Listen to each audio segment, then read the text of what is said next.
Hello, everybody. A little late today, but that's okay.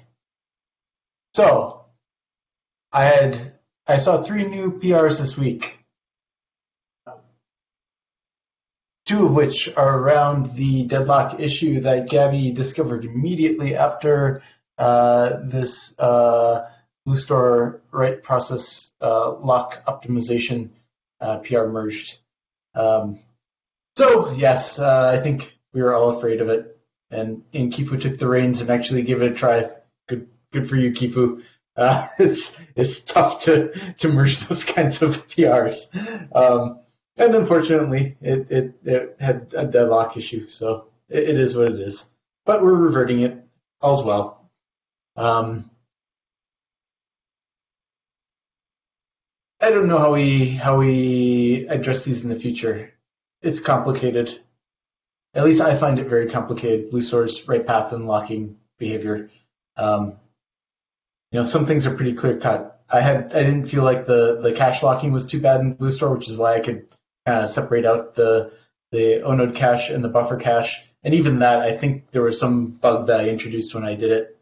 So this isn't unusual or new. In fact, I believe Adam caught it. So, oh well. The reversion merged though, so we're back in good shape. Let's see. The other new PR this week was cache line optimization QA in Teuthology. This is the work that Loic has been doing for the past month or so. It looks like Smith Farm collaborated with Loic on getting this in, but basically looking at the sharding behavior and cache line statistics. So this is really nice. We don't have anything like this right now. So the more of this that we can get, the better we can determine how to optimize all of that. And just anecdotally, I've seen things in the past that make me think this is potentially ripe for some optimization work. So I think all of this will be really, really valuable research that people are doing. One closed PR. Oh, that was the PR for optimizing the right path for the locking. That was the only one that I saw that merged. Lots updated though. More ongoing updates and discussion regarding this RGW compression PR. Nothing yet, I think, that's ready for merging. Gabby, I think you had another fix for your allocations PR that I saw. Sorry, I haven't been able to review that yet.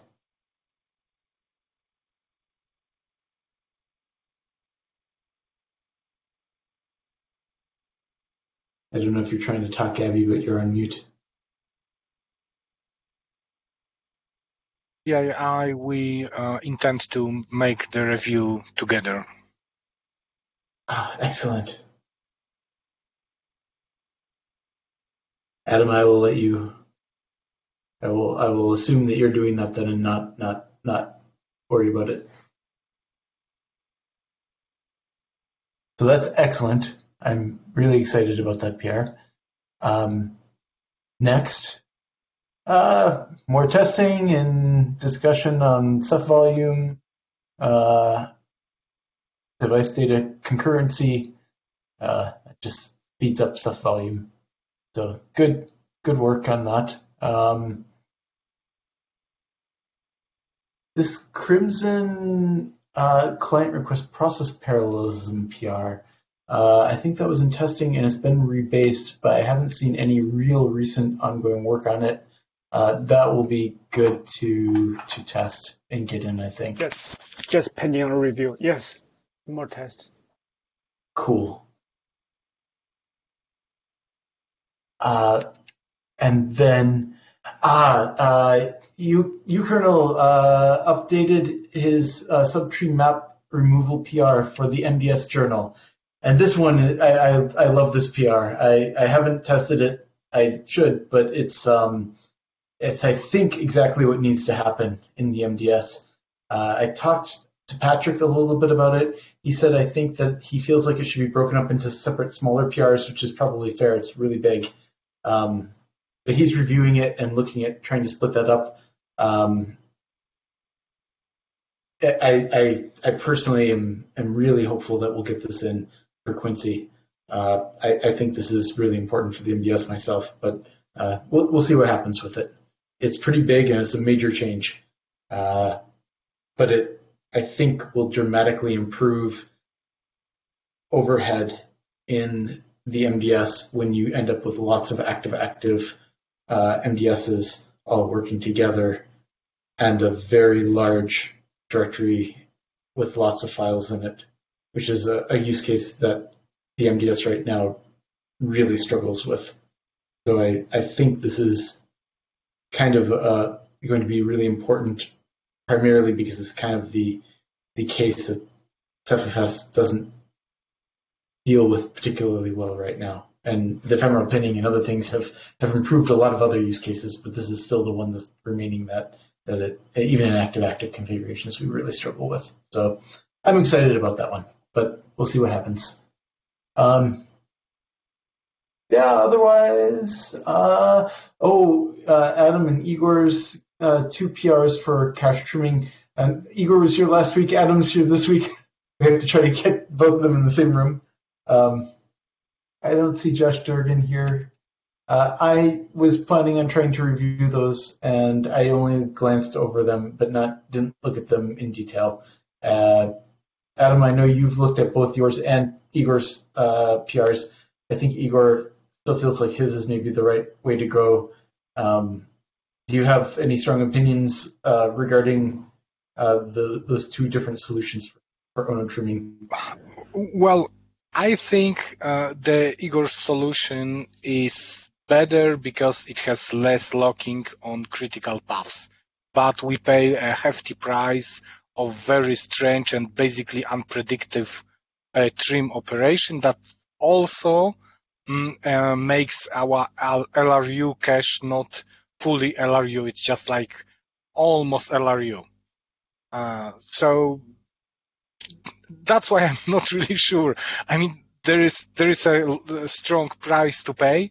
Today I talked with Igor and tried to maybe follow a third concept, make a lockless queue and just add the transition from a node being pinned into unpinned by moving it to lockless queue, and maybe that way we could preserve both solutions.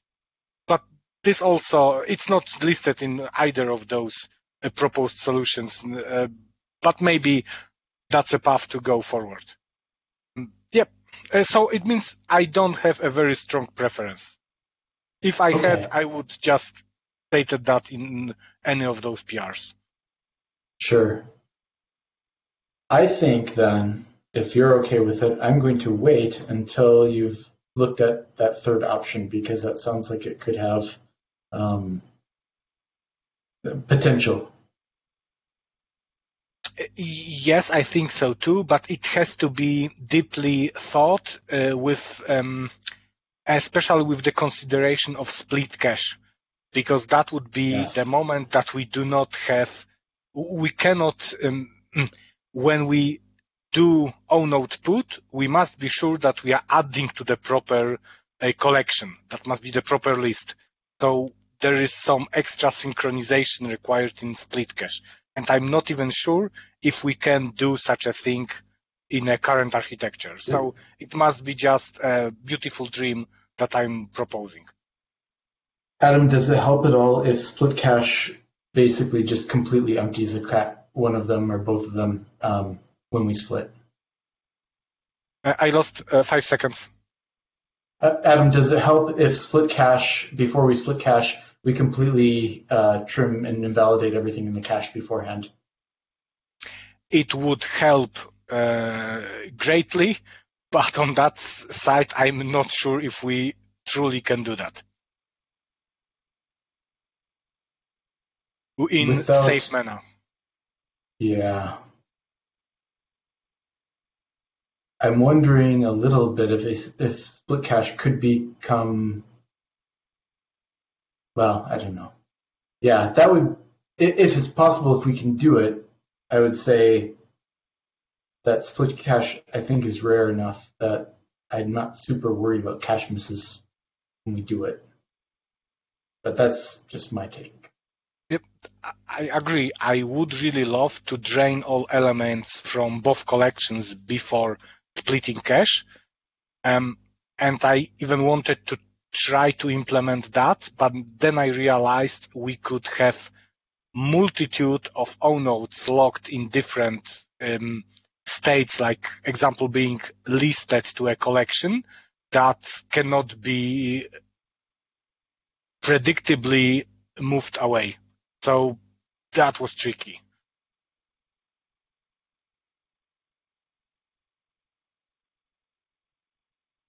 Yeah, I really don't like how split cache complicates everything else. It feels like it's just, I don't know, it's in the way constantly.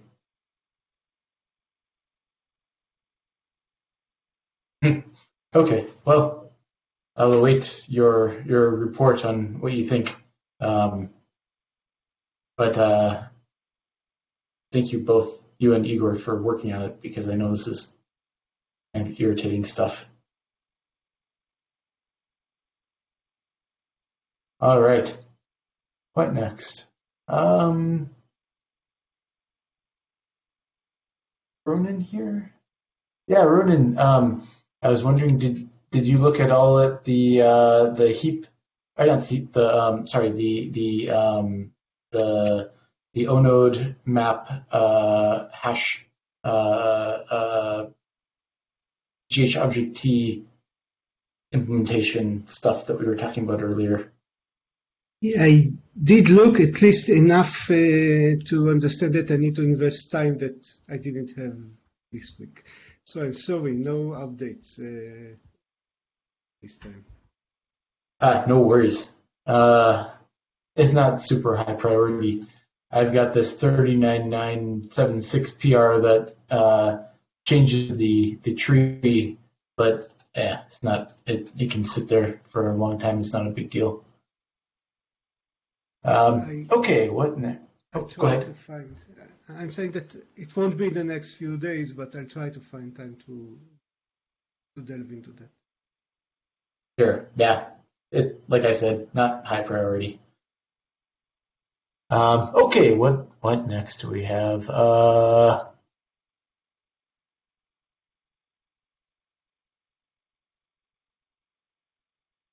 Adam, there's this compression blob size PR. Anything new going on with that? No, it will be waiting until I finish the improved testing procedure. Now it's like impossible to validate how it works for HDDs, really. Sure.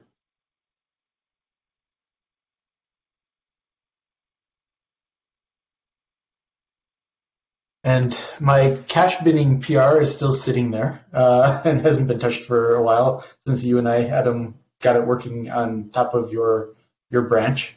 But I think I'm going to try to revive it again and start retesting it now that we've got so much of the kind of prerequisite stuff in master at this point.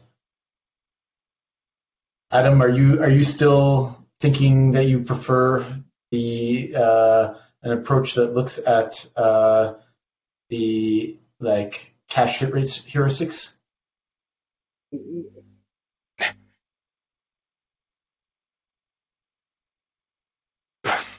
That's not a very strong preference, but I wanted to follow that. But applying new Igor attempt to semi-LRU cache will basically derail that attempt because that will be no longer even an option. This is one of the reasons why I'm so strongly fighting to preserve LRU behavior in the cache.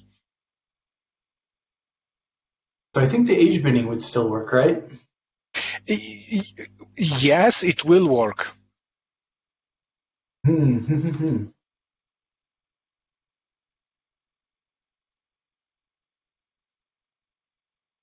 But I the can thinking is believe.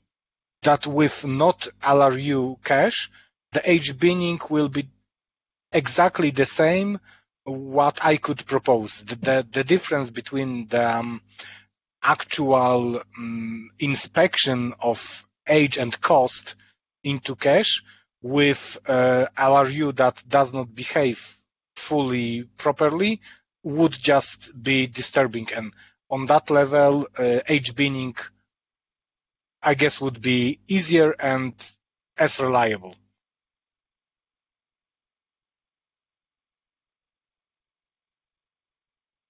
If I play the devil's advocate, I could believe that an approach based on cache hit rates could be better than age binning. But like you said, it relies on different behavior.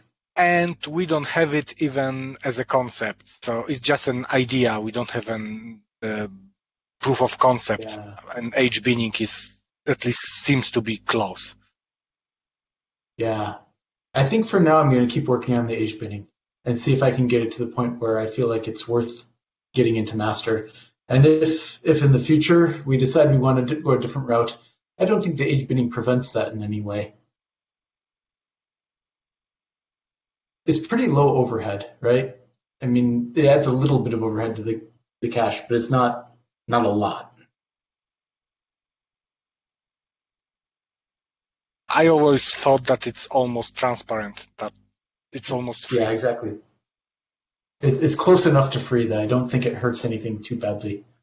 And it's nice, even just from the statistics point of view, that you can tell kind of roughly, you get like a histogram of how old the caches are, which is even by itself kind of a nice thing to have. Yes, that's true. Okay, I'm convinced that it's still worth doing age binning. I'm going to work on it, I think, hopefully for Quincy. I'll try to get it in sooner rather than later. But Adam, when I've gotten it rebased and run some tests, I'll run it by you so you can take a look and see what you think. Cool. All right. Then there's your PR here. I believe for spending cash budget. If I remember right, is this your thing for improving shard behavior in cache? Well, I did Please. something like this, but not recently. I mean, my recent attempt, I don't recall I made it in PR. Could you tell me the ID? Yeah, here I linked it in chat.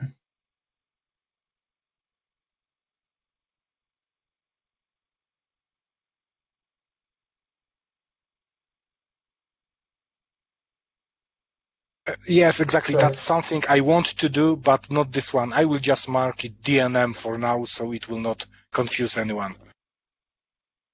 I think it's even already DNM. Oh, yes, it is. I did not notice. Oh, and then It's basically Igor's a reminder for me that I have to do it, but please don't merge it now. Yeah, don't worry, I won't.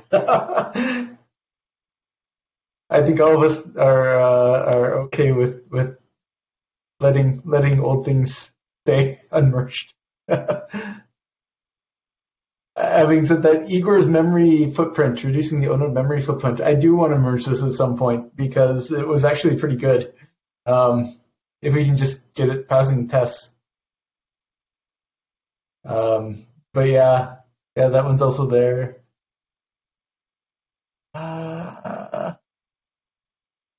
Yeah, I don't know. There's other stuff here, but it's probably not worth talking about any of it. So anyway, I have a very good testing procedure with a Pareto distribution that is ideal for testing Igor reduced metadata size, because with each reduction, the amount of onodes cached will be steeply larger. So there's an evident improvement that you cannot get if you have a even split for distribution. Sure. I could see a Pareto distribution doing better than random in that case, where you magnify the effect of having the hottest things in cache. No, I make it more realistic. Well, you and I differ on that point, I think. Maybe it's more realistic, but maybe not. The reason I bring that up are things like, look at what happens with RocksDB when we spread things across files all over the place. We end up with this totally random looking mess. That's correct. So I'm a little maybe. I'll give you maybe. Yeah, I know, but that's the best I can do because previously I had either almost always missing cache regardless of size if I had a lot of objects, or having everything in cache and basically not testing anything. And now with the Pareto distribution, I can get my 80-20 or 70-30 split. That's like, I just assume that this is something that happens in a customer deployments usually. Maybe. It's a good test to have. I will say that. It's good to compare that versus pure random. So it's certainly not bad to add more data. All right, that's all I have for PRs, guys. Anything I missed?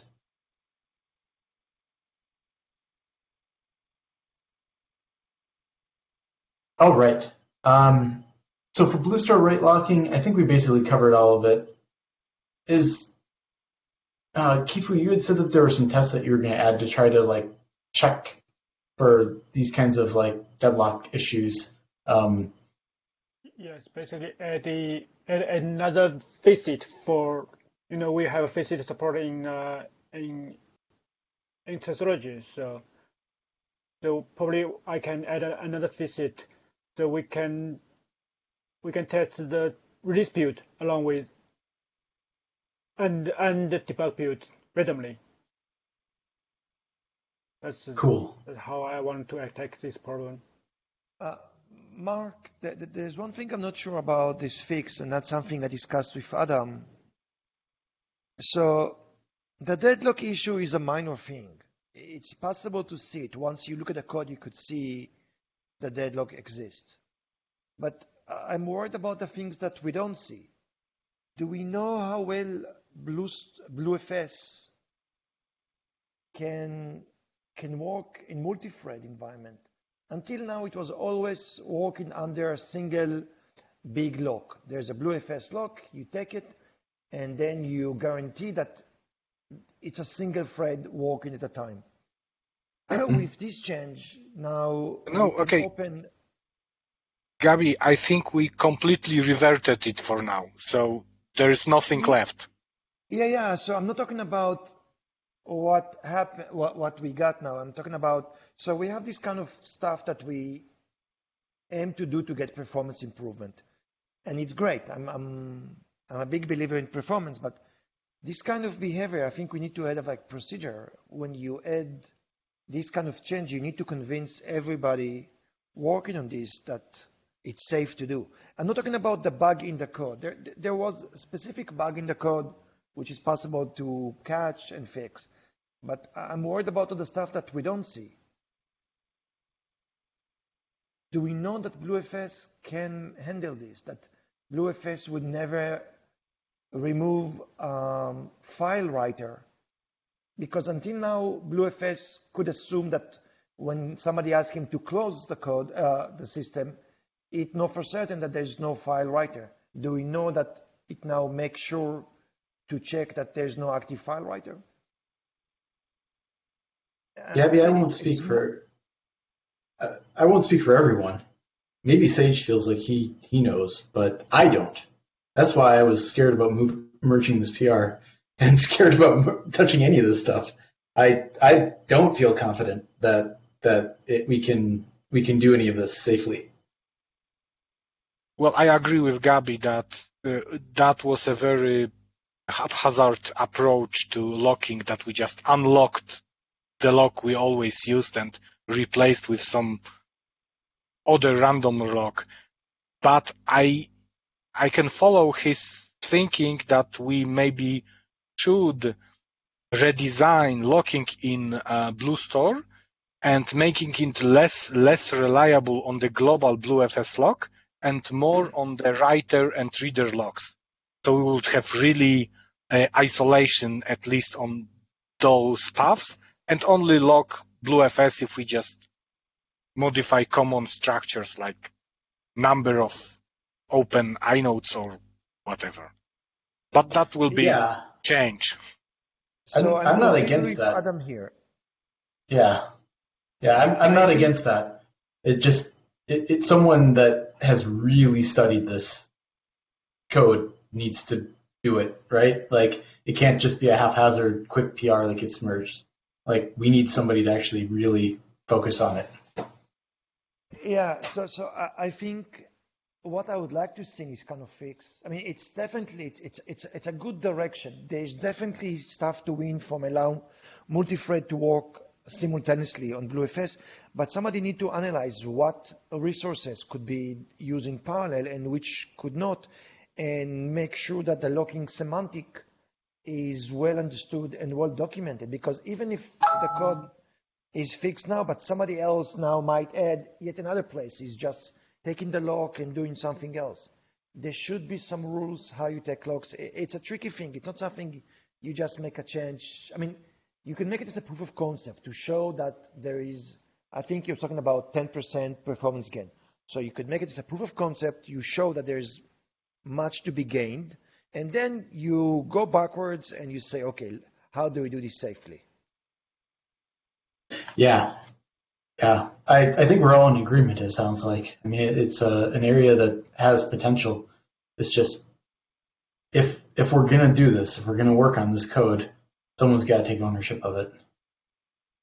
Yeah, so I'm all for this change, and I don't want to discourage it. So if somebody is willing to take the work to work on this and try to analyze, that's great.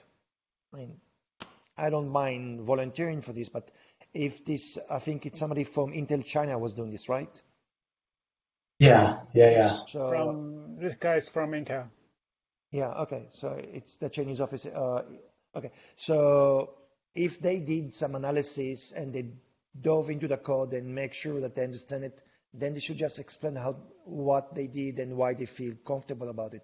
If not, we need to do it here, because it's a good thing to get. Like, extra performance is always something great to have, and single thread, it's not the most efficient way to do things on a big system. Yeah. Probably I could contact him offline to see if he's wanted to pursue this goal and to make this locking less fragile, I'd say, and explain why it's safe to change it that way. Yeah, so I'm not worrying about the specific bug. Everybody can make bugs, and that's fine. But I'm worried about, do we understand the system? I agree with you, yeah. To make sure this code is understandable and to make the change also understandable. Yeah, and change the way BlueFS is working, isolate data structures which could be used under lock, and define what stuff must have BlueFS lock and what could only use file writer. Basically define a policy, under what condition we can touch with what lock acquired. Something yes, like that. And with maybe what order? Maybe even some stuff could be done without any lock. Maybe some stuff could be used with some atomic operation if possible. I don't even know if it's possible, but I'm just saying, like, not just simply add one extra lock. Sounds great to me, Gabby. If you want to take it on, more power to you. Sure. I mean, again, I don't want to steal Intel project. If somebody is working on this and they want to do it, definitely. If I will ping him to see if he wants to Yeah. continue on or he want to abandon this change because Yeah. he has been working on this. He has switched over to PWL in RGW, but RBD. So probably he wants to continue working on it. Probably not. I will ping him and get back to you Yeah. to see if and we need to understand still interested in the, it the, or the, not. the performance case scenario, how much can we gain if it's worth the effort. It was showing 10% increase, which is definitely worth the effort. Well, I would like to share my observation why this particular change made so big performance improvement. I noticed during some recent tests that if we used BlueFS buffered I/O and we go, as we do, through AIO interface in block device, then we always force disk to just make sure that data is written by sync range. And I assume that this is why this particular change made so much difference. Could you explain it again? I didn't understand. Okay, we have two options to write BlueFS, either using AIO. BlueStore can either use buffered writes or typical non-buffer writes, meaning with direct access to disk. Regardless of what we choose, for performing both of them, we use the same AIO interface, just for code simplicity. But inside, in a kernel device, implementation of a block device, for AIO write, if it's buffered, then we sync range all the data we passed to it. And that, at least in my case, during testing on officinalis, introduced huge latency. I guess that could be circumvented for multiple cases. Exactly why I had a situation that writing to write ahead log and compaction doing at the same time really impacted one another.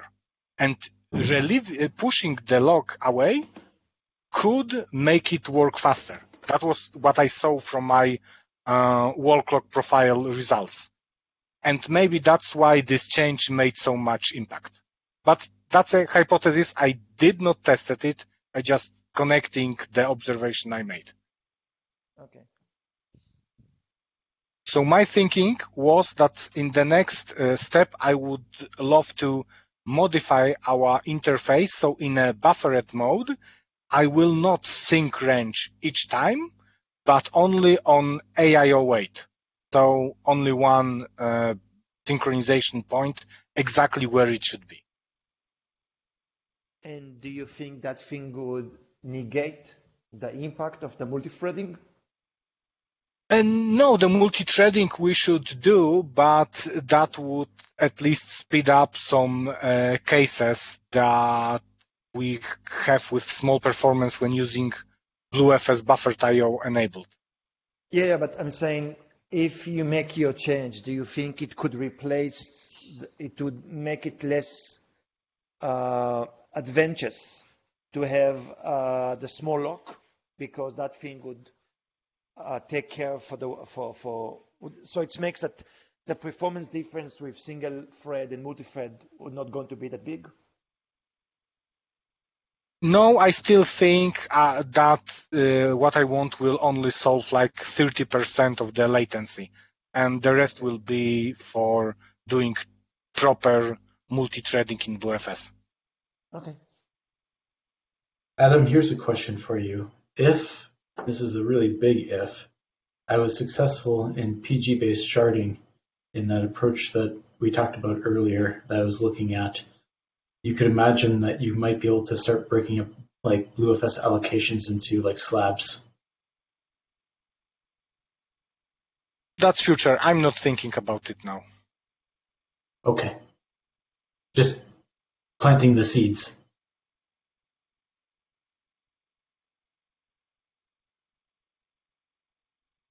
But yes, having a small logs in BlueFS like Gabi wants it will be much better. In that scenario, potentially you could assign the slab to a particular shard that doesn't need locks at all, right?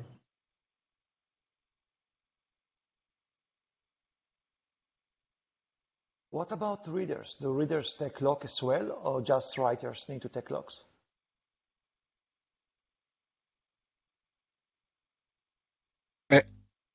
Buffered readers do not take a lock, but actual reads do take a lock. Means if we have prefetched data, then we do not need a lock, but if we actually need to transfer data from disk, we operate under lock. And do you think this thing could be also changed? I mean, if we are now Yes. changing the write, can we also change the read? And we need to make sure that the reader and the writer could work.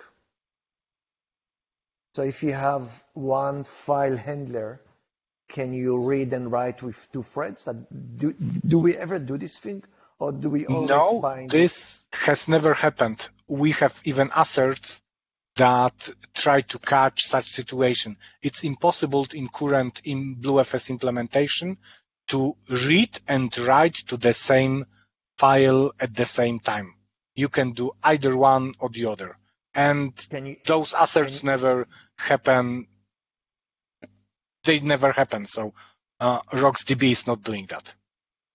Can you have two threads using the same file handler? Or this is also illegal? I have no idea. Never tried that. Is there a reason why we should prevent reader and writers from accessing the same file? Simplicity? Yeah, that's a good reason.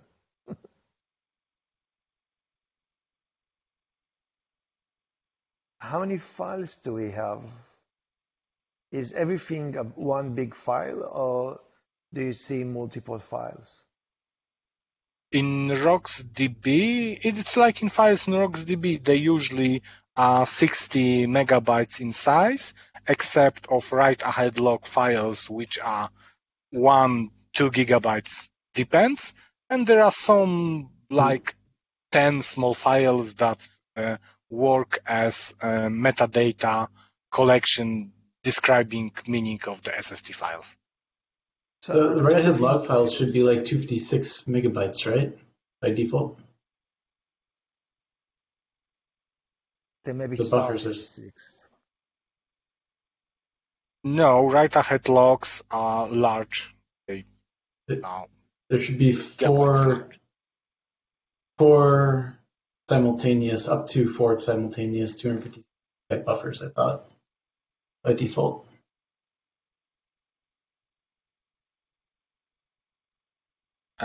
That maybe was at some time, but now it's not. Oh. If we allow multiple file writer to work in parallel, should we maybe try and shrink the file so you have more parallelism? Because in worst case scenario, I'm just giving very bad examples. Say you have basically everything is doing on two files, on two main files, then you limit yourself to having two workers. Can we have more file, maybe by sharding them? And then we could have more workers working in parallel? So Gabi, we can't shard the write-ahead log that way, but if we shard it across... Write-ahead log is impossible to deal with. I'm talking about... No, it's not. That's what I was just going to say, is that we have to shard before the database to be able to do that. But we could, right? That was what I wanted to do, is have multiple shards that handle some subset of the PGs that each have their own write-ahead log, their own database. No, and then you do get that. At the moment, the way we do, all the shards go to the same write-ahead log. We use single write-ahead log. Yeah, there are no shards right now, right? In the blue store sense, only in the. I mean, the sharding is of the mem tables, not of the files. So I'm thinking if it's possible to shard some of the file. Write-ahead log, probably not, but what about the file themselves? Can they be sharded? Does it ever I make sense? don't understand the point of doing that. To allow more parallel access. I don't think that you could have multiple threads working on the same SST files in RocksDB. Yes, you can. There is, if you have multiple iterators and they want to access the same SST files, there is nothing that prevents multiple reads. And we can do multiple parallel reads. That's okay. Yes. Sorry, I was thinking writes. Sorry, I thought he was meaning like having multiple threads doing like compaction or something on the same level and the same files at the same time. Compaction is probably a bad concept for multiple threads. I mean, you have multiple threads that can do compaction. They just can't work on the same files at the same time. Yeah, but they can merge two files. Every thread can merge two files. So you could do some kind of logarithmic merge. But I don't know if we do that. I still think we're better off having multiple database implementations that are represented by different Blue Star threads that then can work independently, and that we do it that way. That's still my take on all of this. BlueFS might need to be able to handle it, but that would be the next step beyond that. Yes, I would agree with Mark that we could actually shard BlueStore into having multiple RocksDB instances. And they might or might not end with single BlueFS, depending on the performance. It's bad for hard drive, right? The transaction semantic? Can we still maintain Yes, Gabby, that's the piece. So I went through and started looking at this, and I think we can do it somewhat reasonably if we are clever. There's a couple of points in that whole transaction state machine where I think we'd have to do callbacks, and I think we can do it all. I haven't confirmed it. I don't even know if I totally trust what I'm saying right now, but I think so. But now you would only have certain databases handling certain, and it's kind of a mess if you're going to start rearranging shards, right? Then you have to do a bunch of cross DB inserts and removals and stuff, and that gets kind of nasty. But there's no reason I don't think that you could do this, and it's bad for hard drive. For hard drives, it's the exact opposite of the direction you want to go. But for NVMe, I think it would probably be pretty superior than what we have now.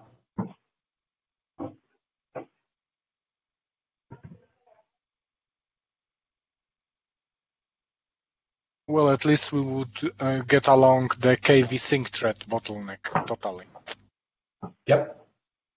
And it would enable what we were talking about, I think, Adam, where in BlueFS, if you wanted to, you could start migrating towards a scheme where you have chunky allocations of disk for different shards that they can request them and then work on them in their own thread, and you don't have threads per shard. You just have each shard working independently as fast as it can go in one thread.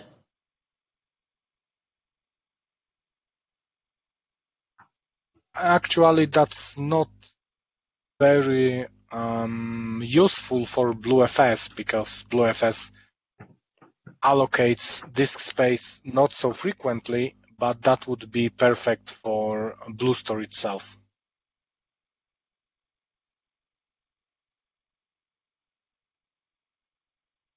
What do you mean, Adam? I'm sorry, I'm not following. Because BlueFS would love to allocate in huge chunks, most useful 1 megabyte. So there is no much not really lot inter shard pressure to have one synchronization point. But for BlueStore block device, when we allocate or overwrite objects, then there is a lot of accessing allocator, and having flapped allocators for BlueStore block device, there we could really benefit. But that's assuming that allocator is a contention point, which I'm not really sure.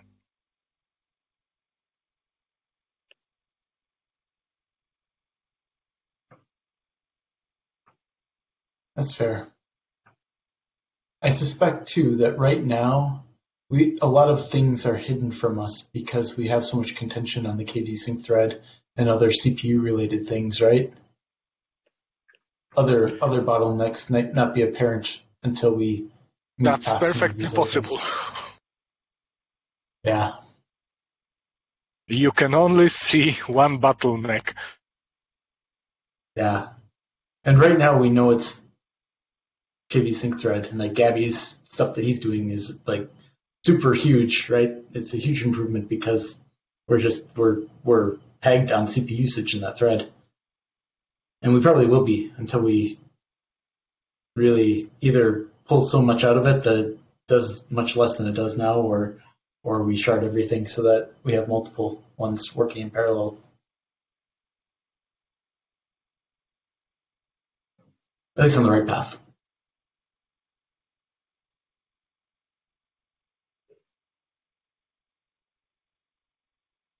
I would like to remind that Gabby's next thought about KV sync thread was to move write ahead lock into our own implementation, and thus reducing the latency for waiting to commit data to write ahead lock. That was tricky but thinkable. Yep. The question if it's worthwhile if Crimson is over the horizon. Exactly, too. It's a very good question. If Crimson was not in plan and we had plans to keep using RogueDB, then definitely this thing should be investigated. With it, seems to be, I don't know, 1 year, 2 years of life before we're going to phase it out. I don't know if you want to invest that much time in this. I talked to Sam about this a couple of months ago, and he felt like we should still be investing in BlueStore and still want BlueStore to be there as kind of a mature implementation for Crimson with AlienStore, at least for the near future. But given the progress he's making, I actually kind of wonder if we're going to want to move over to CStore sooner. But last I heard from Sam, he still wanted to have BlueStore available as kind of the mature option for Crimson starting out. I think for as long as we are to support spinners, we should keep evolving with BlueStore. Yeah. The thing is, for spinners, our current BlueStore code is kind of optimal.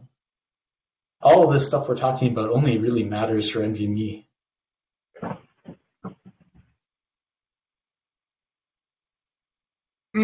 Yes and no, because you could really think that you can make modifications to stuff like deferred IOs, and if you have more efficient RogueDB implementation, then you can have more data stored on SSDs accompanied with spinners and improve performance at least a bit that way. Yeah. Right now, if you have a pure hard drive solution, you want all of your transactions hitting the same write-ahead log, right? Like you want everything to land sequentially. I have no experience with pure HDD solution.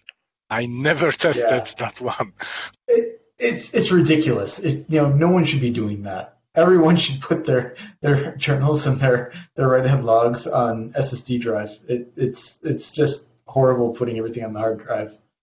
It's like the cheapest possible option, but you could, if you're going to buy stuff for this, you might as well buy one SSD at least, maybe two. One SSD per 10 hard drives and you are basically okay.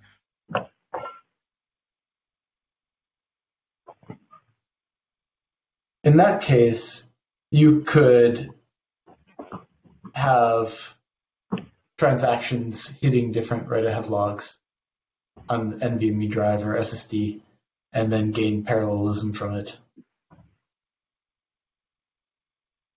Not that the hard drives are fast enough for it to matter, but you could.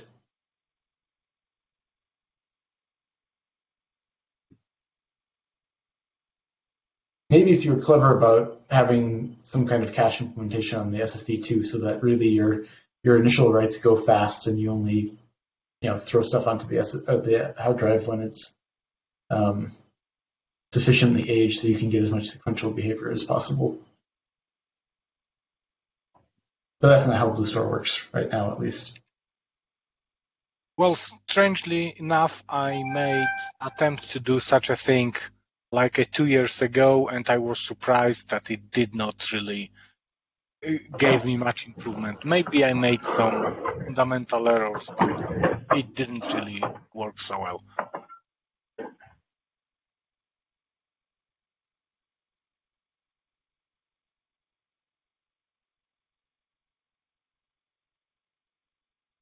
At least in the past, anytime I've dealt with that kind of thing, it's all based on the eviction behavior. It's tricky to get it right.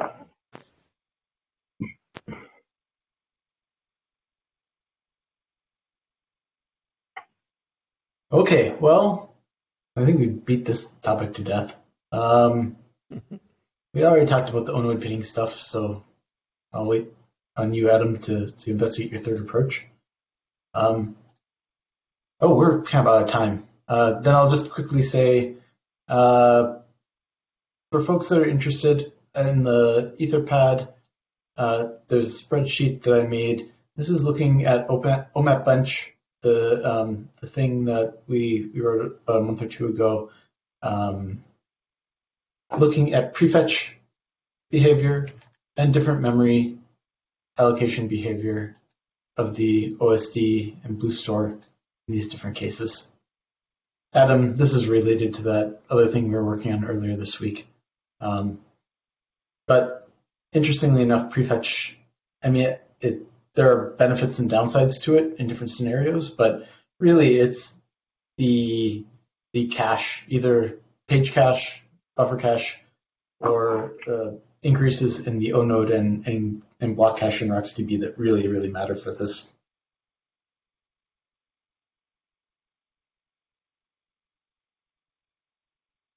And the disparity is huge. It's amazing how big it is, especially when you have lots of onodes.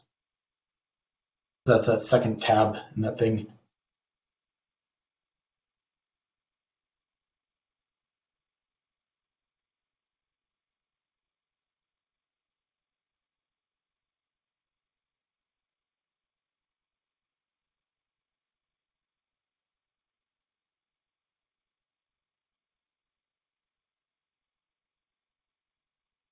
All right. Well, probably time to wrap this up then. Mark, did you thought about moving your OMAP bench tests from just isolated test in to some external tool? Because I wanted to apply it to some deployed cluster, and it was too difficult. Yeah, maybe that's maybe we should get it out of GTest, the GTest suite, and just make it its own tool. I think you might be right, because it'd make it a lot easier to modify those parameters and things. And in addition, we could apply it to in some cases, to customer cluster to get a comparison how it fares with their environment. Yeah, yeah. It will need to be implemented slightly differently for Luminous. I had to make changes because the protocol changed. But it wasn't bad. It was fairly easy to do. So we could make the tool, backport it to Luminous with those changes, then have the current version essentially in Nautilus and master. It wouldn't be bad. Okay, that's worth doing, I guess. Okay. Yeah. I'll look at seeing if I can do that. Yeah. Otherwise, Adam, do you have any comments on some of these results, especially the second tab, the 500K with 20 OMAP entries per object? Sorry, 500K, I mean 500,000.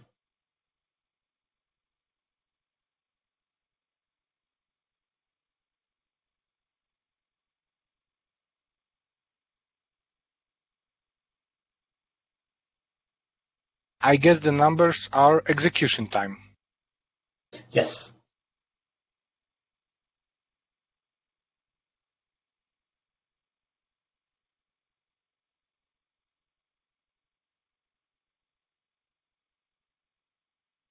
It basically means you've proven that the prefetch size does not matter really. It helps or it changes things a little bit in certain scenarios, right? Like for remove in master with buffered IO and a 4 gigabyte OSD memory target, it was faster for removal to not have prefetch versus 1 megabyte prefetch. So that's like row 36 through 38, column D.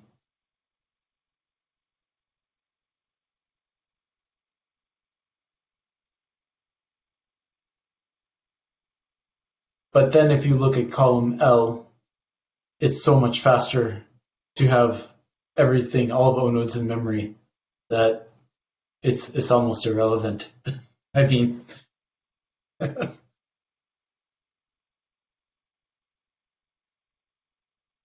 Yes. What are the units that we've seen? seconds to complete the test. So how come Luminous is showing 82 seconds and Nautilus 5? Which row and columns are you looking at? The first one, OMAP set keys, force the memory target 4 gigabyte. So Luminous showing 82 seconds and Nautilus only 5. Oh, the in the first tab, the 100,000 test.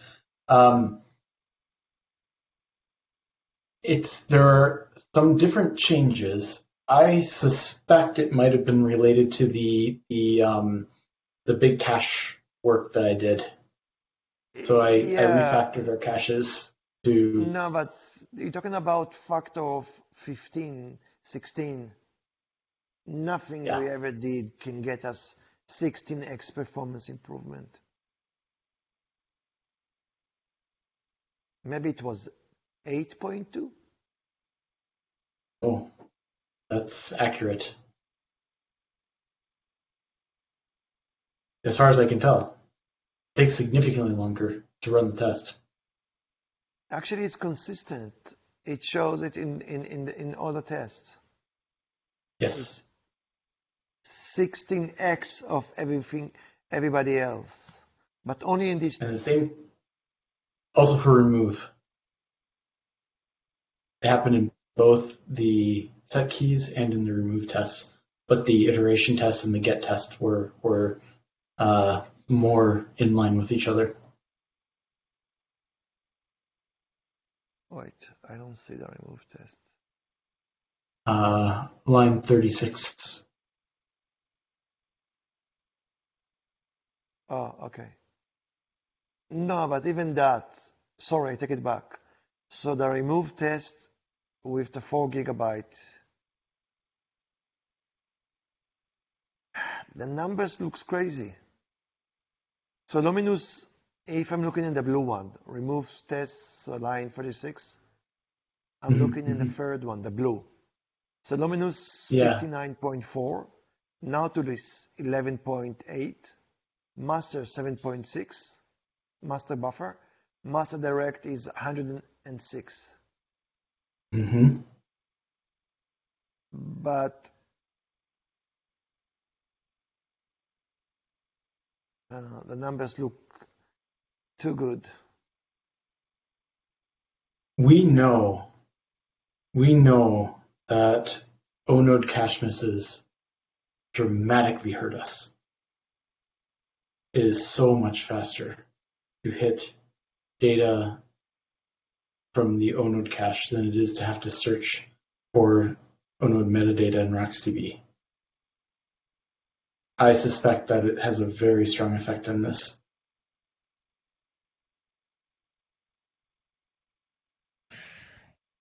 Okay, I mean, I have no idea what these tests do and what kind of work we do. I'm just surprised to see this kind of performance difference. So the move from Luminous to Nautilus is giving us 16x pop. One thing we can do, we can go back in these Luminous tests. I mean, I had it working well enough that we can go back and look at it and actually do a wall clock profile and figure out what Luminous is doing that's taking so long. I see this, though, as being more a case that Luminous was extremely slow rather than Nautilus is like particularly fast, right? Yes, like, I think so too. Iterating through 100,000 objects should not take a minute, right? Yeah. Maybe the setup was bad, or maybe there was a bad fix somewhere. One thing to keep in mind is that in Ceph object store test, almost all of this is like mostly happening on one thread. So Luminous in reality, in real tests, maybe doesn't look as bad.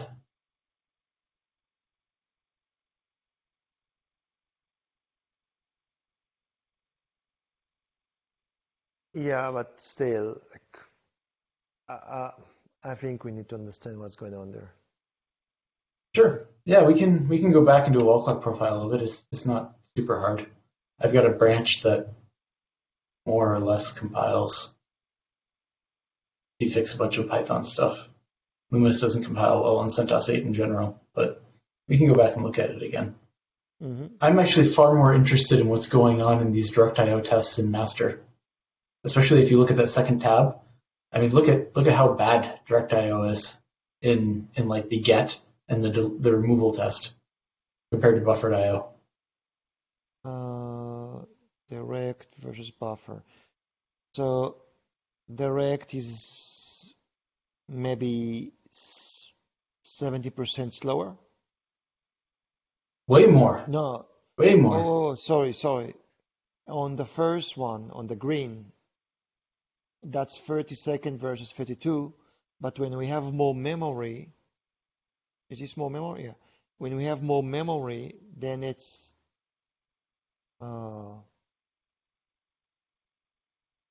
what is this? Like almost 8 more. It's more like 9. Oh, sorry. Yeah, for get, it's 6.5x. Yeah, it's huge difference. Yeah, for get and remove. For some reason, get and remove with direct I/O instead of buffer I/O. No, also seek to first, the same issue.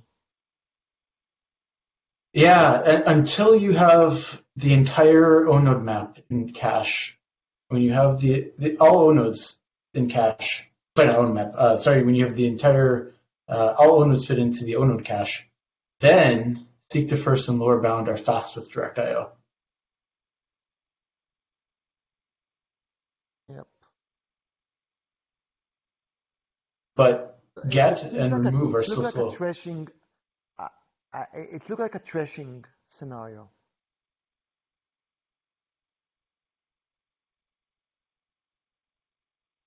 That's the only What explanation for this kind of slowdown. what I don't understand though is that it appears there's enough memory to cache all O nodes.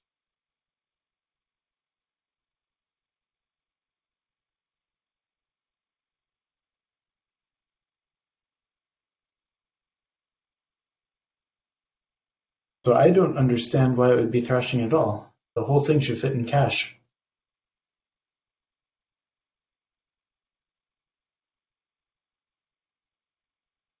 Unless you need more cache than that. Yeah, Uh, it doesn't make sense to me though. That 16 gigabytes should be enough to cache this entire workload.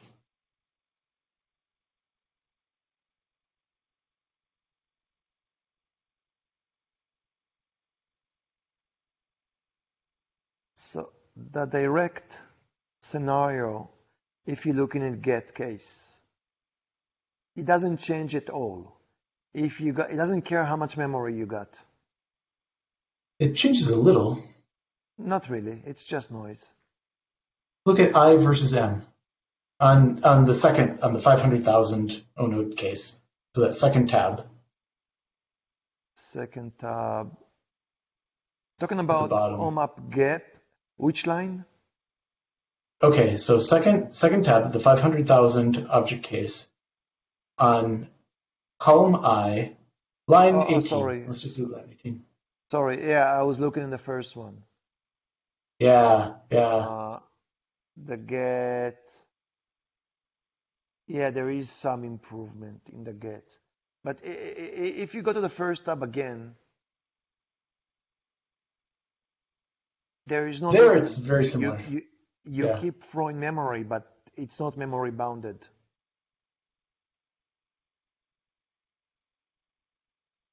To me, that feels like something isn't working right. We're not caching something properly. We don't use the memory at all. We always go to disk. We always go to whatever we need to. We don't use the memory. I mean, that's actually the meaning of direct, right? You don't use any caching, so you don't care how much memory you got. We don't use any caching. We don't use any caching from the OS page cache, but this is BlueFS, right? Like we should still be reading from the cache for O nodes inside BlueStore itself. Seems like we don't do that. Maybe not. But this is the mystery. Intentionally we do, but how well we do it is just like unknown. Those tests, we do not have a performance counter for that proper. Maybe, I don't know, maybe BlueFS cache is limited, so it's not using all the memory that you give it. So when you keep throwing memory, it just doesn't take it. We don't really have BlueFS cache, right? We've got O-node cache, and we've got RocksDB block cache.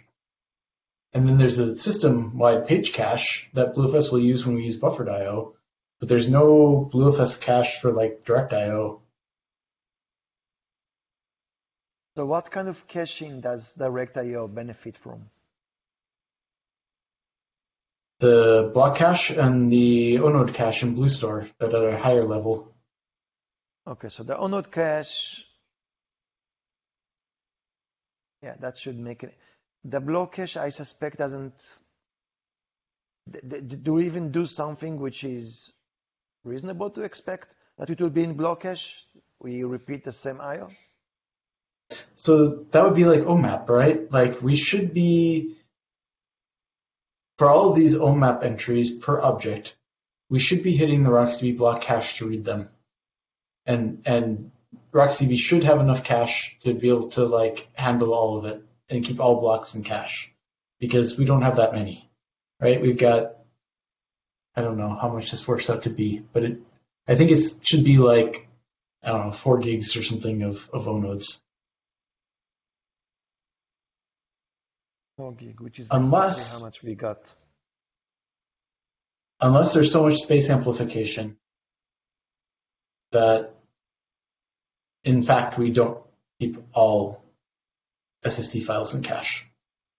Yeah, and then I was wondering if that's a trashing scenario, if we read Maybe. in a cycle, right? So let's say we go from object 1 to object 1000 and then repeat it in cycle. And if the memory is enough to hold 900 object, then you would keep trashing the system.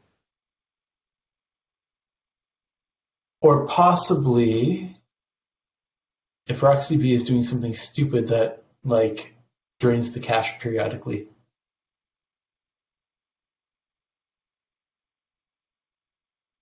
So we should analyze the cache for this thing. We could check how much what's the heat ratio, what's the fall through scenario, and try to understand why the cache doesn't help us here. Yeah.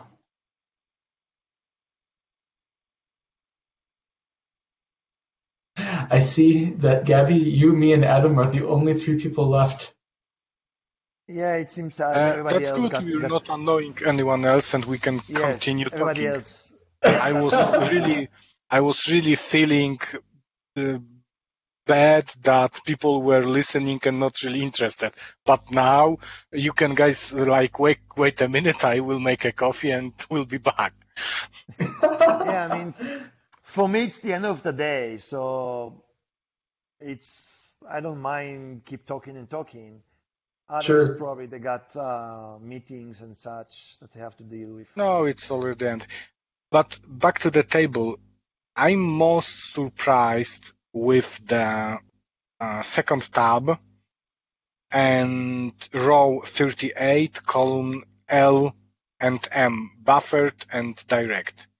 Because Just 1 second. this is 1 second. strange stuff. 38. That's the last one. Remove. Yeah, I mean the entire part here. Because Okay, so we here have 16 gigabytes OSD memory target and 16 gigabyte C group. And I would assume that we should be basically the same, having cached all in block cache, as having it cached by system page cache. Me too. But somehow it's different. Maybe containers do not really uphold that limit, and we are still stealing from other containers, the common memory or buffering. But look at, well, we see though that in the 4 gigabyte C group case that we are slower. And even for buffered I/O, we're not fast at removal.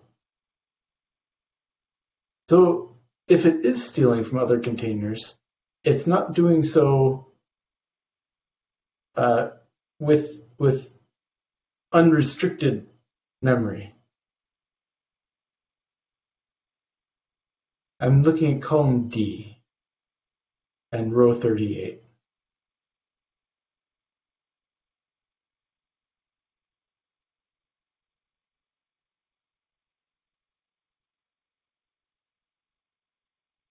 Do you see, Adam? D38. So the buffer is still better than direct. It is, but it's Not a little so slower much than so. if you, yeah, and it's still slower than if you do direct I/O, but you give it 16 gigabytes of OSD memory target. So it's not like it can steal memory from outside the container. If that's the hypothesis, it's not as good as when you give it a 16 gigabyte C group, even with buffered I/O. That improves it dramatically. You go from 175 seconds down to a little under 20 in column H.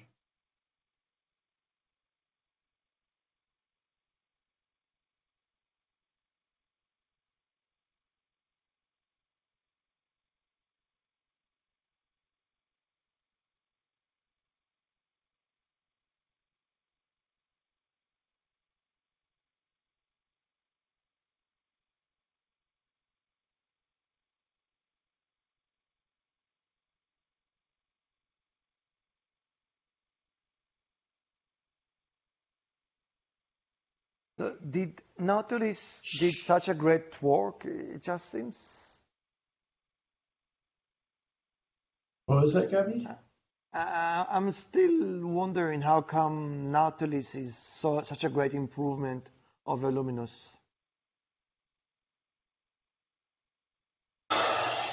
It Well, almost seems that somebody was cooking the numbers to prove that Nautilus is the best.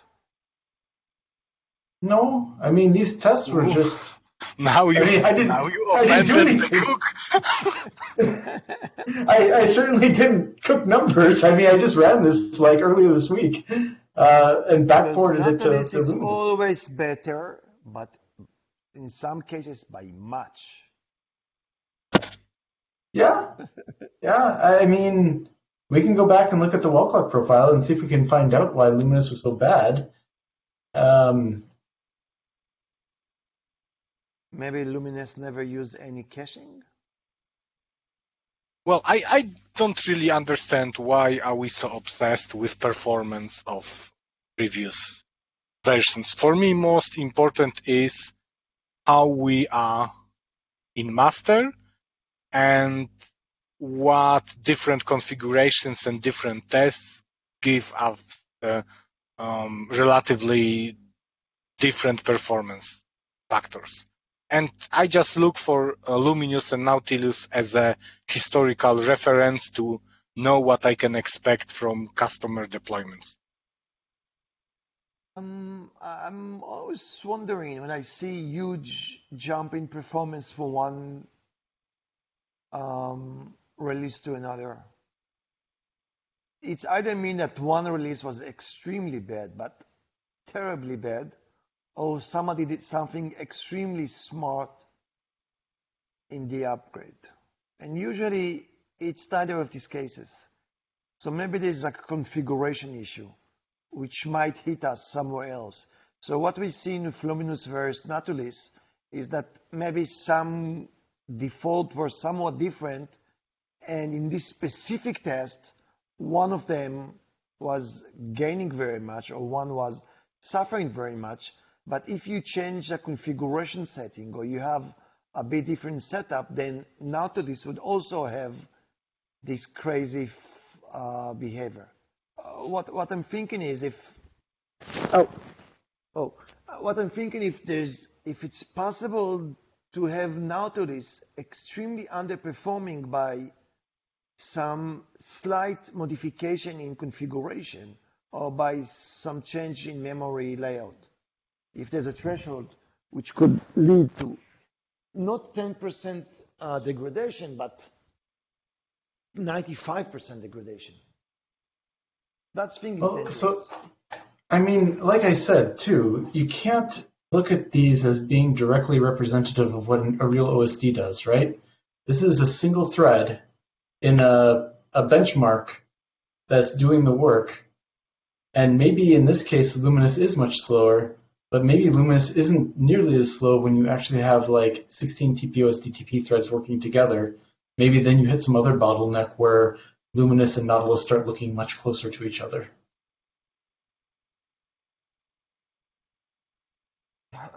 Again, maybe I didn't stress myself. I'm saying I don't think it's an amazing improvement or amazing or something extremely stupid in one of them. I think it was just different default triggering an existing issue which exists in all releases, but just the defaults hide them in one release because of the setup. But you could hit the same problem with all releases. So we need to understand what was causing this degradation. Well, Gabi, the problem is that those code bases are really different, up to the degree that Mark cannot cherry pick his code from one to another. Well, to one he could, to other he couldn't. So I'm afraid that there is, of course, difference, but it's a sum of small changes that we cannot even isolate to start comparing one to another. Okay, let me put it differently. I suspect that it's possible to get the same issue from Nautilus. If you change the setup by small changes in configuration and the amount of memory you have, you might see huge performance impact. Again, not 10% impact, but 95% degradation. And that kind of thing shouldn't be. We should make sure this kind of behavior doesn't happen. I mean, I think if we really care about this, we should be able to just go back and look at a wall clock profile of Luminous in these scenarios and say, okay, what is the object store spending its time doing? When is this happening? But I really want to stress, Luminous Blue Store looks really different than the Nautilus, which also looks somewhat different than Master, right? Like, Luminous is old code. Okay. I mean, like, Gabby, I linked a PR, the one I was talking about in. This is from 2019. This went into Nautilus. But I mean, look at the IOPS that we were getting in Master at that time when this went in. In Master Blue Store, we were getting under 30,000 write IOPS. And how much do you get today? I don't know what's the setup. This was probably on Incerta. And at that time, we didn't have Officinalis, but my guess is that Officinalis maybe only did a little better. I remember from back then the Officinalis, I think when we started out, was like 40,000. So, and how much do we do today? Well, in Master's like 70, and in your code it was like 100. Yeah, but you're talking again, from 40 to 70, that's great improvement. But this is not what we're seeing here. That's what I said. Jumping from 10 seconds to 5 seconds, that's amazing. Going from 2 seconds to 5 seconds, that's impossible. These tests, though, have lots of parallelism in that. You can hide all kinds of latency with parallelism. I think we saw from... If Luminous was 16 times slower than Nautilus, then in Nautilus release you would see huge excitement, everybody talking about it. Do you remember any kind of benchmark showing this at the time? We didn't have OMAP tests like this. I mean, this is one of the reasons we wrote this thing, is because we had no idea really what was going on with OMAP, especially in a scenario where you're like latency bound. But did any of our customers report that Nautilus is huge improvement over Luminous? Not good improvement, not great, but unbelievable improvement. I never seen this kind of improvement between releases. Okay. How many people? Go ahead, Adam. Sorry. Do you remember that Matt Benjamin, for a long time, strongly complained about OMAP performance because his RGW really needed that? Yes. And somehow last year, how often did you hear Matt Benjamin complaining about OMAP? Not as much. Still a little, but not as much. And mostly it was complaining that's mostly habitual. Yes, exactly. Okay, Gabby, you have convinced me. I will go back to Luminous. I will run wall clock profiles, and I will tell you what it's doing. And then we can go from there. How does that sound? Yeah, it's good. But again, I'm just trying to make sure we understand what I'm trying to push here. I'm not trying to blame Luminous. I'm saying there is thrashing scenario that if we pass some threshold, our performance going to go to the dogs. So my question is, okay, look at the master direct test in Nautilus. Here's where I can agree with you, or here's where maybe we can line up. Is that bad performance that we see? Master versus Nautilus, yeah, that's good. We have some improvement. Sorry, not Nautilus. Look at look at column I. That's where I was looking. Look at column I, line 36. Direct versus must versus buffer. I don't know. Maybe something is there. But look at it compared to the Luminous number, right? Do you want to say that Luminous is always doing direct? Maybe not, but maybe we're having an effect that looks like it. Maybe for some reason in Luminous, we're not reading from cache. Okay. During that removal process. Okay.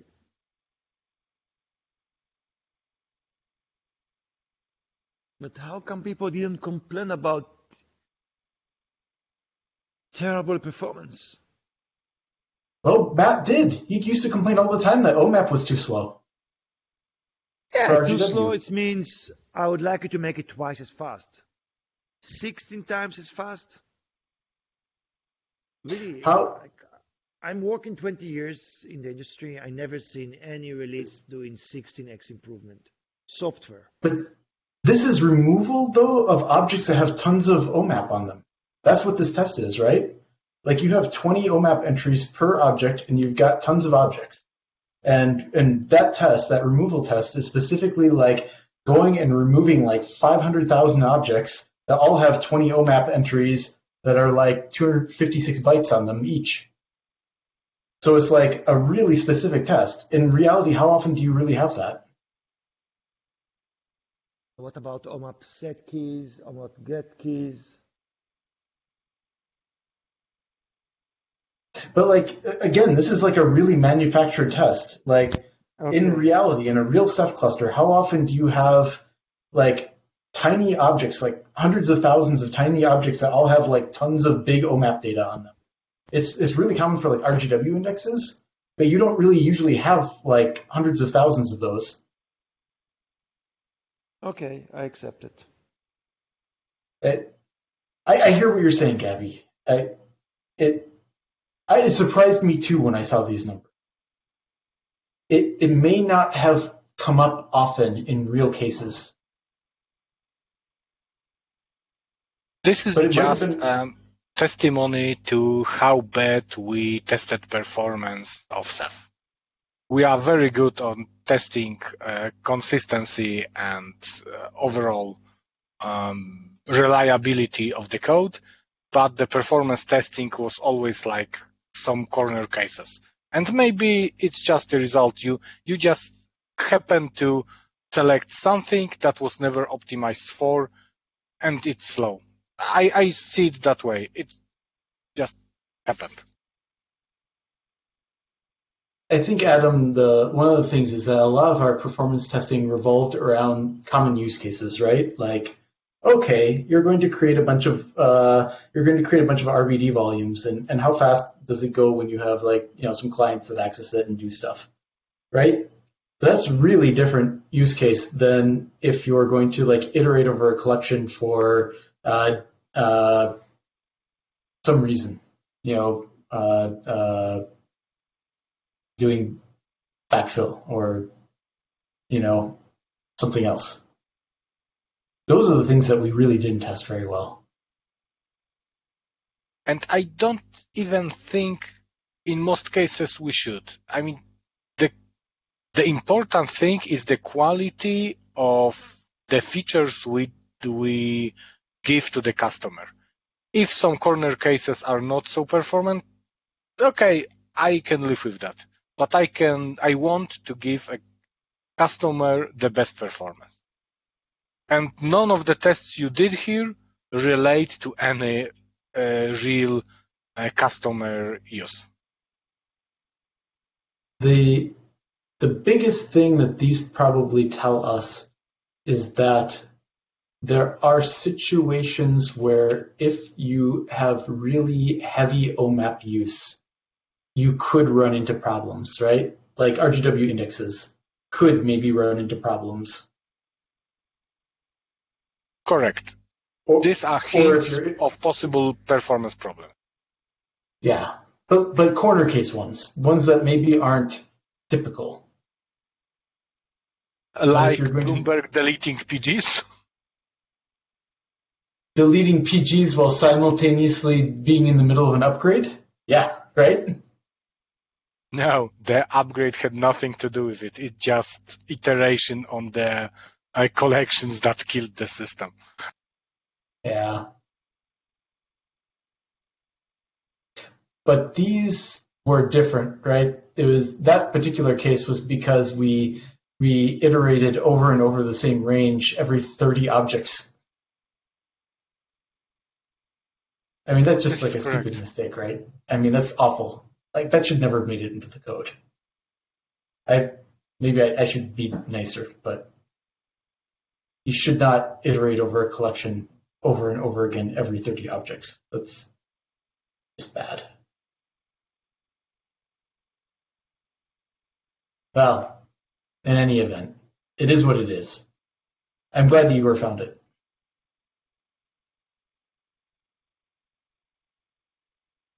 How do you think we can do better at catching that kind of stuff so that we don't do it as much? You're talking about this thing from the beginning of the meeting? I don't know if we talked about it much, but Gabby, the gist is that we used to, up until Igor's patch, we would like batch deletions, but we'd iterate over an entire collection every like batch. So every 30 objects, we would like reiterate through the entire collection over again. Well, up until some point, right? We did. I think, Adam, if I remember, it was like a lower bound up to some upper bound. Well, basically, we started always from a beginning of collection and iterated 30 elements. And it seemed to make sense until we introduced RocksDB, and starting from beginning of the collection meant that we will be visiting a lot of tombstones of the objects we just deleted. That's when the problem started. So my thinking on the problem is that before we had some other, that I wasn't there, that was before my time, key value database that really handled that well. We modified it, and we had a model of deletion listing from beginning 30 elements, and that was fine. And with RocksDB, it showed problems. That's my take on how it happened. So for capturing this, there are a few possible ways to do this. One thing is to have online timing for operation, and then the system should keep track of minimum time, max time, average time, median time, and so on. And when you see big deviation, you should raise some alarm. Because in our case, what happened is that the first iteration is very fast. The second is okay. The third is not so bad. Once you go to like the 10th iteration, the performance degrades over time, because every extra iteration you have to take everything like before plus something. So if you would have timer collection, you would capture this thing. That's learning system. If you want to do this manually, then every meaningful operation we should have timing collected, and then we should take a look at them from time to time and see if they make sense to us. We could even put some expected time, what we think is reasonable or about, should be a range. What happened here is that the timing become, I think, Adam told me in worst case, it's become like 10 seconds. That's not something we ever expect. So maybe you should put like upper bound. If you see this 30. taking more than 30 okay. Seconds. So if you see any operation taking more than half a second, you should definitely tell us about it. Yeah. Yes, but this not solves the problem, because our problem is not a degradation on a customer deployment, which it means it's already too late, is how we were able to miss such obvious performance problem in our testing. Didn't we make collections large enough? We didn't stress, because that should be testable. I mean, it's not like some weird combination of conditions. I can see that we are getting slower when we are iterating from beginning. And if we had like 100 million object collection, we should see it. That will be long seconds, and we were missing testing like that. I think historically we've had some problems when we merge things with people not testing their code in any way. And sometimes I've heard this because people feel like they don't know how, or they don't have time. Maybe they feel like it's somebody else's job to do that. But I think we probably need to try to foster a culture where people write tests for the code that they create, and sometimes performance tests for them. I don't think we can rely on one or two people to do this for everything in the whole project. Well, we do write tests, but I very seldom seen tests that really deploy a lot of random data, and some really stressed conditions. Like, I will now make a bit of self-advertisement, like I did for resharding tests with BlueStore. That it was so much tested over and with so large data sets that I'm really positive it will be working. At least resharding procedure. And Adam, even tested things that will be never used, like columns with multi-number prefixes and with amounts like 11. To be clear too, you guys are both great. You've done an excellent job testing your PRs and your work. So the culture's changing. It's getting better. I just think sometimes in the past we weren't good about making big changes and then really evaluating the way they behaved. Part of that was because as a startup company, you're always rushed for time. And it's now you start with hare mentality, and then you have to move to turtle mentality. And I'm and Gabi. I guess we are the turtles. We want our PRs tested every possible way before they are merged. Me too. I think it's the only way that we can make this have high quality software. I mean, I think everybody would like to have everything tested as much as possible. I mean, nobody wants to have stuff untested, but performance is stuff that not everybody realize how some stupid bugs could kill performance. In my previous company, there was a huge department for performance, 30 people just testing performance. So it's very different. You cannot compete with this kind of behavior. But what they did there is just they establish baseline for every release. And every time you had deviation, which is more than like 5-10%, people had to come and explain what happened there. For bad, for good and for worse. Sometimes good performance were suspicious. Because if you didn't expect them to happen, we suspect that you just skip doing something. And sometimes they even capture this. Somebody forget to update some stuff, and then the performance become very fast. So they capture the bug by testing performance. Yeah. That's good. I like that. Yeah, somebody just forget to put the line which actually doing stuff. So he was running the loop, but not the code, but not calling into the disk. So the performance become amazing. Yeah, absolutely. So the good news is we have a lot more people that are looking at performance these days. It's gotten better. Like for a while, it was really, really stressful, very stressful, and now it's not so much so anymore. So I think we're getting better. Maybe. Oh, go ahead.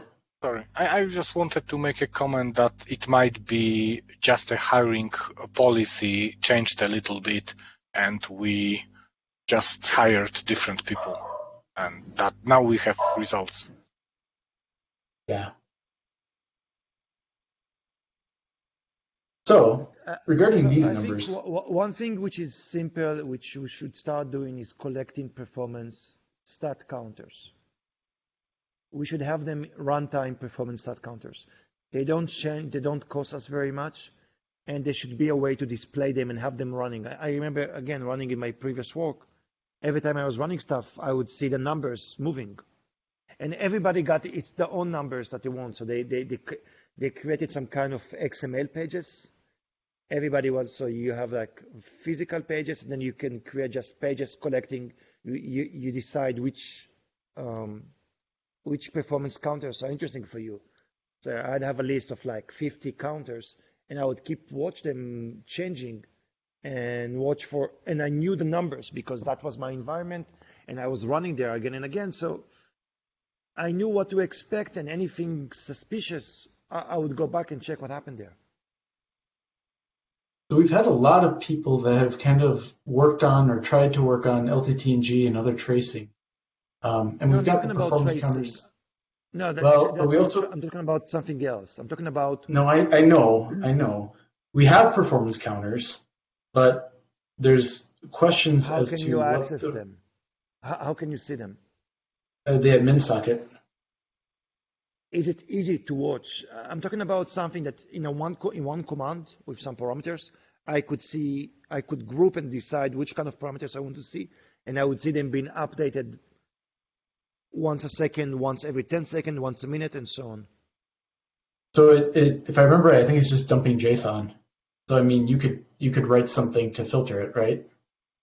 Yeah, so that's the thing. If everybody have to write, so it should be that somebody will write it once instead of everybody doing the same thing again. Doesn't dashboard allow you to things like that? I've never touched it, but what I see it doing something similar.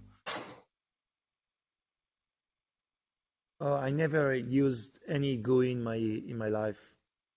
I'm old school. I used to see everything in terminal. But for me, performance results will be difficult.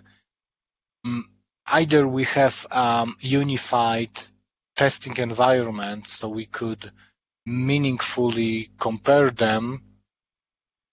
Well, I guess that's the only option, because otherwise every test I do, which is a bit different than Mark's, will give different numbers, so we'll not be able to compare anything. Also, tests have to be standardized, so maybe we should do it, but okay.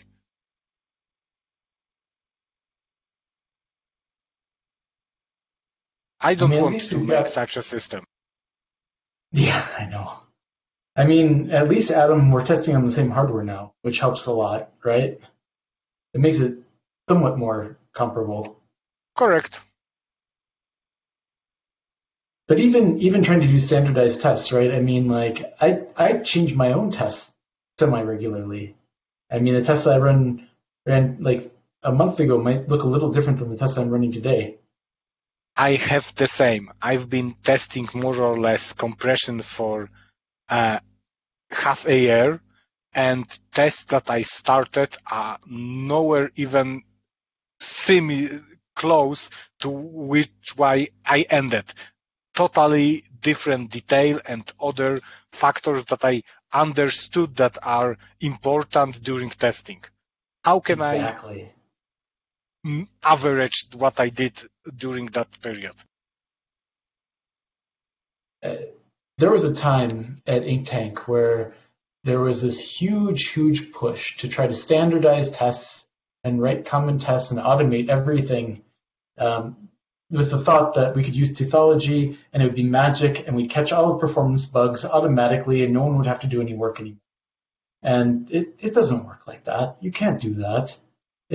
Like you said, you know, in 6 months the tests look totally different because you learn things, and now the tests aren't comparable to the tests you ran before. You can't do historical, comparisons. I mean, maybe you sort of can, but there's a place for having standardized tests that run regularly. I don't disagree with that. but you can't replace this kind of like online process with an expert studying the problem.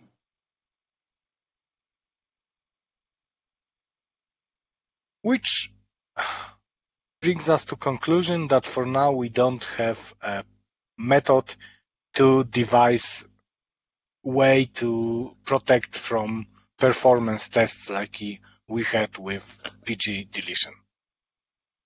Yeah.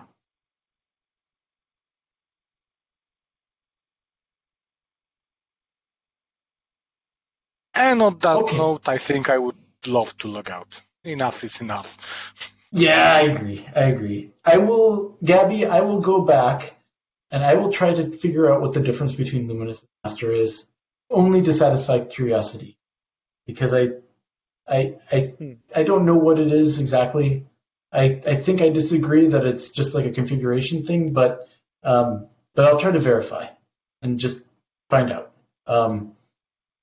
Adam, I think the direct versus buffered issue that we're seeing, even with large amount of cache, I still think is really bizarre and kind of want to understand it better.